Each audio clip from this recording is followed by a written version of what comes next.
枫叶当空火牌嘅当初，记忆送南海塔送给条翁来路。张之 C 路呢，我认为至少有3个特点可以成为台湾代表性的在国际的长距离步道里面可以跟人家有比较而且可以跟人家结盟，代表台湾。那么第一个，当然它有族群的历史发展的一个特色所以特别命名的时候，这个 Ragnus C 路Ragnus 是我们太阳族的朋友跟上下族的朋友对于樟树的称呼 ，C 路呢是客家话用罗马拼出来的所以樟之 C 路呢，其实隐含了我们对于过去在这个地方因为生存环境或者是因为经济利益而产生的族群的冲突的一种反省。那么第二个呢，樟树在19世纪是非常重要的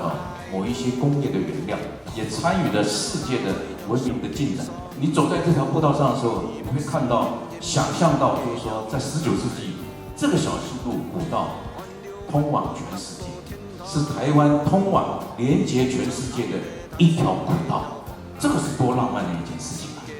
那么第3点呢，当然这个部分呢是一个客家族群特色因为每一个段落都有客家的故事，也都有经过客家的聚落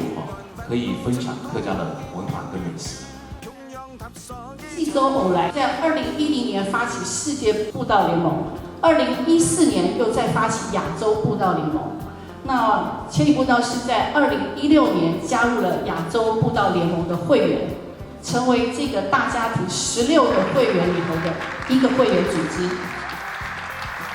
我们请千里步道协会跟国际来做结盟呢，也是希望能够向国际推广，希望国际的爱好自然步道、古道的朋友能够到台湾来，到台山县，到樟之 C 路。하나, 둘, 셋。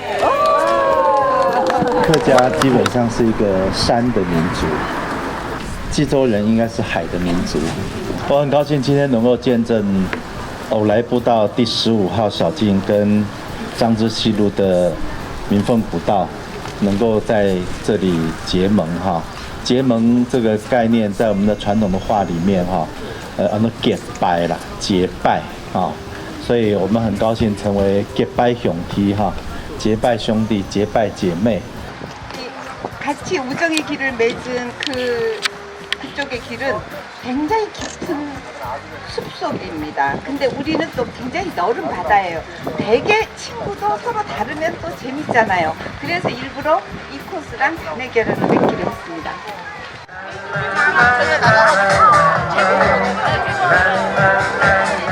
我们这一次就是来学习的，学习看怎么样子把一条步道经营成一个大家都喜欢的一个旅程。步道是能够拉近人跟人距离的一个非常好的空间。只要我们走上步道了我们就是步道的子民。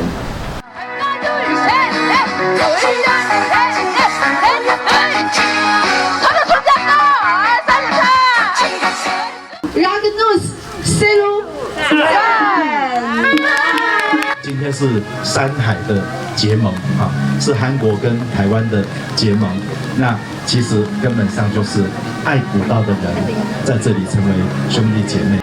我们推动古道，不单是想要让大家来认识客家的土地、客家的文化，也是希望透过古道的国际交流，我们不同国家的人因为土地，因为我们的脚步而相互认识步道是人类共同的，它是可以超越这些有形的疆界，那可以让世界所有的人类因为步道而连接在一起。